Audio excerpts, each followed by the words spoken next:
వాగర్ధావివ సంపృక్తౌ వాగర్ధ ప్రతిపత్తయే జగతః పితరౌ వందే పార్వతీ పరమేశ్వరౌ. అసలైన ఆరోగ్యవంతులు ఎప్పుడూ సత్యాన్ని చెప్పేవారే అని మన పూర్వీకులు అంటూ ఉంటారు. సత్యం, ధర్మం, న్యాయం ఈ మూడు వాటి స్థానాన్ని నేడు రోజు రోజుకి కోల్పోతున్నాయి. అవసరమున్నా లేకపోయినా ఉదయం లేచింది మొదలు సాయంత్రం పడుకునే వరకు ఏదో ఒక అబద్ధాన్ని చెప్పడం ప్రతి మనిషి తన నిత్య కృత్యాల్లో ఒకటిగా చేసుకుంటున్నాడు. నిజం చెప్పడం విషం కలిపిన చేదు కషాయంలా ఉంటుంది. కాని అబద్ధం చెప్పడం పాలు, చక్కెర కలిపి తయారు చేసిన పాల కోవాలా ఉంటుంది. కషాయం తాగినప్పుడే కష్టంగా ఉంటుంది, కాని కషాయం తాగిన తరువాత ఆరోగ్యం బాగుపడుతుంది, మనుషులు శక్తివంతులవుతారు. పాలకోవా తిన్నప్పుడైతే తీయగా బాగానే ఉంటుంది, కాని ఆరోగ్యాన్ని చెడగొడుతుంది. అందుకే మనం అందరం కూడా ఎల్లప్పుడూ సత్యాన్ని చెప్పడానికే సాహసించాలి. ఒక అబద్ధం చెప్పాలంటే ఆ అబద్ధాన్ని నమ్మించడానికి ఇటుక మీద ఇటుక పెట్టి గోడ కట్టినట్టు 100 అబద్ధాలు చెప్పాలి. అందులో ఏ ఒక్కటి తప్పినా ఆ అబద్ధాల గోడ కూలిపోతుంది.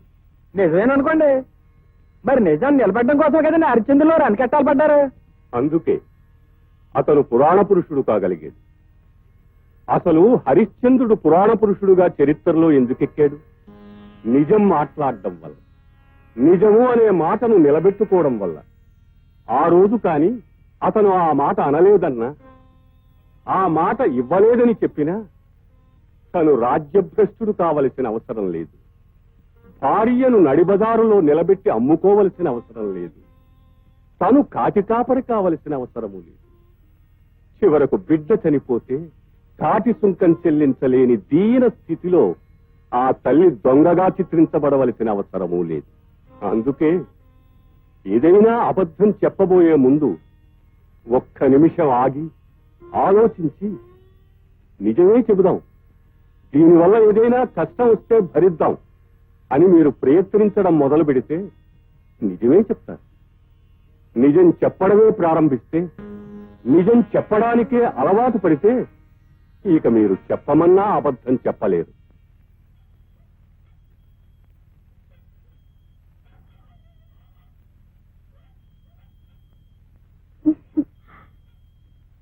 ఏమిటి ఎన్నిసార్లు పిలిపించుకుంటా?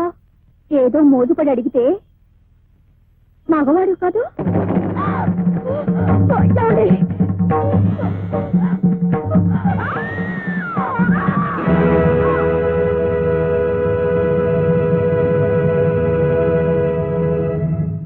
అమ్మా అమ్మా, ఏమిటి సీతమ్మా?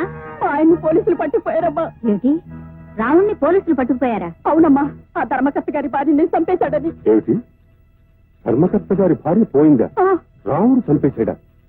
ఏమో బాబు, రాత్రి మన కూడానికి అలా కోనేటి దగ్గర ఎవరో చంపి పాడేశారంట. అది రావుడే చంపేశాడని పోలీసులు పట్టుకెళ్తున్నారు. ఆయన్ని మీరే కాపాడాలి బాబు. సత్యబద్ధం. రాత్రంతా రాముడు నా కళ్ళకితే ఉన్నాడు. నేను కథ చెప్తున్నంతసేపు అభిమన్యుని ఒళ్ళో పెట్టు కూర్చున్నాడు. అభిమన్యుని వాడే ఎత్తుకుని ఇంటికి తీసుకొచ్చాడు. వాడితో పాటు ఇక్కడే పడుకున్నాడు. పొద్దున్న లేచి ఇక్కడి నుంచి వెళ్ళాడు. ఈ మాటే చెప్పాను బాబు, ఎంత చెప్పినా పోలీసు వాళ్ళు వింటం లేదు. నేను చెప్తాను, కోర్టుకు వెళ్లి రాముడు నిర్దోషి అని నేను సాక్ష్యం చెప్తాను. నువ్వు అధైర్య పడుకు సీతమ్మా, ఆయనే కోర్టుకు వెళ్లి సాక్ష్యం చెప్తే మీ ఆయన్ని విడిచిపెట్టేస్తారు. పట్టణానికి వెళ్తున్నట్టున్నావు? అవును బాబు. సరాసరి కోర్టుకే వెళ్తున్నట్టున్నావు? అవును బాబు. రాముడు నిర్దోషి అని సాక్ష్యం ఇవ్వబోతున్నట్టున్నావు? అవును బాబు. మరి దోషి ఎవరని చెప్పబోతున్నావు? తెలియదు బాబు. నేనే. అబద్ధం అనుకుంటున్నావా? నిజమైతే ఇంత నిర్భయంగా ఎందుకు చెప్తున్నాడు అనుకుంటున్నావా? దేవుడి ముందు ఒక్కసారి నిజం చెప్పేస్తే ఆ తరువాత దేవుడి మీద ప్రమాణం చేసి ఎన్ని అబద్ధాలు చెప్పినా తప్పులేదు. రాముడికి నా భార్యకి అక్రమ సంబంధం ఉంది కాబట్టే వాడెక్కడుంటే అది అక్కడే ఉంటుంది. రాత్రి నీ కథలో నువ్వున్నావు, దాని కథలో అది ఉంది. వాళ్ళిద్దరి కథ నా కళ్ళారా చూశాను. అందుకే ఇక్కడ నీ కథ జరుగుతుండగానే అక్కడ దాని కథ ముగించేశాను. ఈ కథ ముగింపు రాముడి మీదకి తిప్పాను. రాముణ్ణి కూడా నా కథ నుండి తొలగించాను. ఇప్పుడు నా కథలోకి పోలీసులు రాకూడదనుకున్నా, ఈ కథ అడ్డం తిరగకూడదనుకున్నా నువ్వు కోర్టుకు వెళ్ళకూడదు. వెళ్ళినా రాముడు నిర్దోషి అని సాక్ష్యం చెప్పకూడదు. చెప్తే నీ భార్య బిడ్డలకు ద్రోహం చేసిన వాడి అవుతావు, ఈ గుడికి మరో పూజారిని తెప్పించిన వాడి అవుతావు. ఆలోచించు, కోర్టులో ఏం చెప్తావు?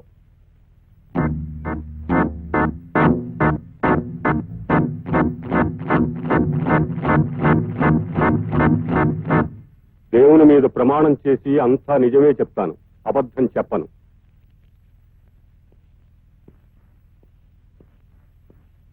నీ పేరు? శివయ్య. హత్య గావించబడ్డ ధర్మకర్త రామలింగేశ్వరరావు గారి భార్యను మీరు చివరిసారిగా ఎప్పుడు చూశారు? ఆమె చనిపోయిన రోజు సాయంత్రం. ఎక్కడ? గుడిలో. నేను కథాకాలక్షేపం చేస్తూ ఉండగా చూశాను. ఆమె కథ మధ్యలోనే లేచి వెళ్ళిపోయారు. ఆ తర్వాత ఆమె ఇంటికి చేరలేదు. ఆ సమయంలోనే ఆమె హత్య చేయబడి ఉండాలి. అప్పుడు టైం ఎంత ఉంటుందని మీరు అనుకుంటున్నారు? బహుశా 7-8 మధ్య కావచ్చు. కరెక్ట్. డాక్టర్ రిపోర్టు ప్రకారం కూడా ఆమె 7-8 గంటల మధ్యలోనే హత్య చేయబడిందని ఉంది. ఈ హత్య మీకు అతి సన్నిహితుడు, మీ ఇంటి పనులు చూసి పెట్టే రాముడు అనే యువకుడు చేశాడని, 1-2 సార్లు ఆమెను వెంటబడి వేధించాడని, ఆమె ఒంటరిగా లేచి వెళ్లడం చూసి ఆమెను అనుసరించి ఆమెను బలాత్కరించబోతే ఆమె తిరస్కరిస్తే ఆమె మీద ఉన్న కోపంతో, కసితో ఆమెను హత్య చేశాడని అతనిపై అభియోగం. లేదు, అదంతా అబద్ధం. అలా జరగడానికి వీల్లేదు. ఆ సమయంలో రాముడు నా కళ్ళ ముందరే ఉన్నాడు. కథాకాలక్షేపం పూర్తయ్యే వరకు నాతోటే ఉన్నాడు. పూర్తయిన తర్వాత నా అభిని తీసుకుని నాతో పాటే మా ఇంటికి వచ్చి రాత్రి అక్కడే పడుకొని తెల్లవారి సూర్యోదయం అయిన తర్వాత లేచి వెళ్ళాడు. రాముడు ముమ్మాటికి హత్య చెయ్యలేదు, చెయ్యలేదు, చెయ్యలేదు. మరైతే ఎవరు చేస్తుంటారు? అసలు ఎవరు చేస్తుంటారో మీకు తెలుసా? తెలుసు. ఎవరు? ధర్మకర్త రామలింగేశ్వరరావు గారు. భర్త తన భార్యని తన చేతులతో హత్య చేశాడా? ఇంపాసిబుల్. తనే స్వయంగా చెప్పారు. ఒక నేరస్తుడు నేరం చేశానని కోర్టు ముందు చెప్పకుండా మీ ముందు చెప్పుకున్నాడా? నాకు భయపడి చెప్పలేదు, నన్ను భయపెట్టడానికి చెప్పాడు. నేను కోర్టుకొచ్చి సాక్ష్యం చెబితే నన్ను, నా కుటుంబాన్ని సర్వనాశనం చేస్తానని బెదిరించి మరీ చెప్పాడు.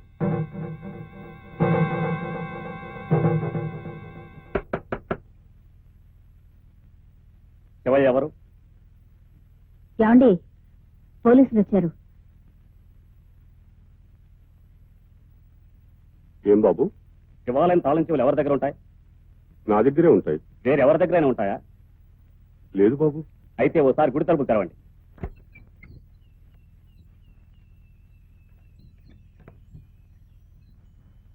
మీరు ఇక్కడే ఉండండి, లోపలికి వెళ్ళండి. ఏమిటి బాబు, ఏమిటిదంతా? దేనికోసం? సార్, ఇది దొరికింది.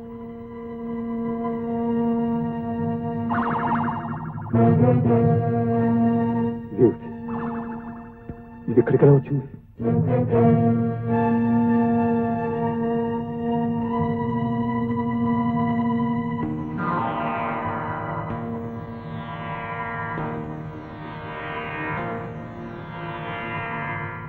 సాక్ష్యాధారాలను బట్టి ఈ హత్య రాముడే చేసినట్టు కోర్టు వారు నమ్ముతున్నారు. ఐపీసీ సెక్షన్ 302 ప్రకారం అతనికి 7 సంవత్సరాలు శిక్ష విధించడమైనది. అతనితో పాటు మరణశిక్ష విధించవలసిన హత్యా నేరంలో భాగస్థుడైన హంతకుడికి అనుకూలంగా తప్పుడు సాక్ష్యం చెప్పి అతన్ని రక్షించ ప్రయత్నం చేసినందుకు శివయ్య అనబడే ఆ ఊరి గుడి పూజారికి ఐపీసీ సెక్షన్ 201 ప్రకారం 7 ఏళ్లు శిక్షను, హత్యకు ఉపయోగించిన ఆయుధాన్ని పవిత్రమైన దేవాలయంలో దాచి పోలీసుల్ని తప్పుత్రోవ పట్టించాలని ప్రయత్నించినందుకు మరో 3 ఏళ్ల కఠిన శిక్షను కోర్టు వారు ఖాయపరచడమైనది.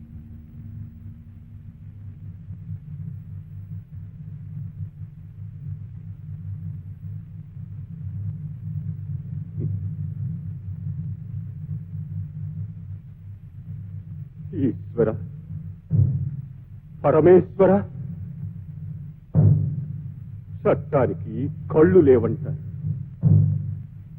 నీకు 3 కళ్ళంటారు. కళ్ళు లేని చట్టానికి 3 కళ్ళున్న నీకు పెద్ద తేడా కనిపించలేదురా. నువ్వున్నావని, నీ ఉనికి నిజమని నమ్మి అడుగడుగునా గుళ్ళో అడుగు పెట్టే ప్రతి వాడికి నిజమే చెప్పాలి అని ఉపన్యాసాలు ఇచ్చనే. నువ్వు రాయవని తెలిసినా, నీ ఉనికి అబద్ధమని తెలిసినా, అబద్ధాలు చెబుతూ ఉంటే నోరు మూసుకొని వినే పిరికివాడివని తెలిసినా ఈ బోనులో నిలబడి అన్ని అబద్ధాలే చెప్పేవాడినిరా.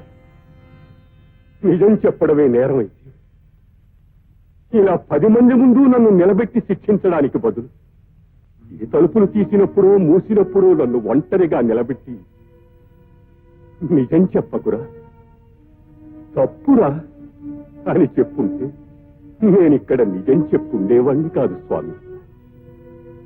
30 ఏళ్లుగా నీకు చేస్తున్న సేవకి పుణ్యఫలంగా 10 ఏళ్లు శిక్ష విధించేవా స్వామి? శంకర, ఈ 10 ఏళ్లు శిక్ష అనుభవించి తిరిగి వచ్చిన తర్వాత నన్ను ఏం చేయమంటావయ్యా? నన్ను ఇంకెవరికి సేవ చేయమంటావయ్యా? వద్దు, వద్దు.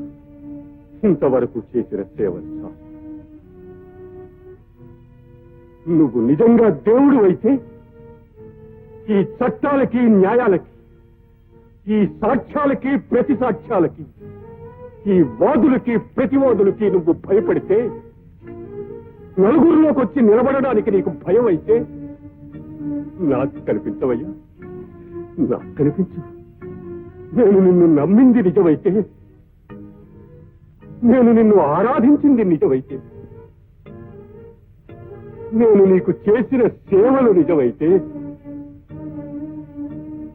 నేను ఎవరిని నిందించకపోవడం నిజమైతే, పరుషంగా మాట్లాడకపోవడం నిజమైతే, నా సేవలు నిస్వార్థమైతే, అది నిజమని నువ్వు నమ్మితే రా, రా, నన్ను తీసుకుపో. రా. ఏమండి?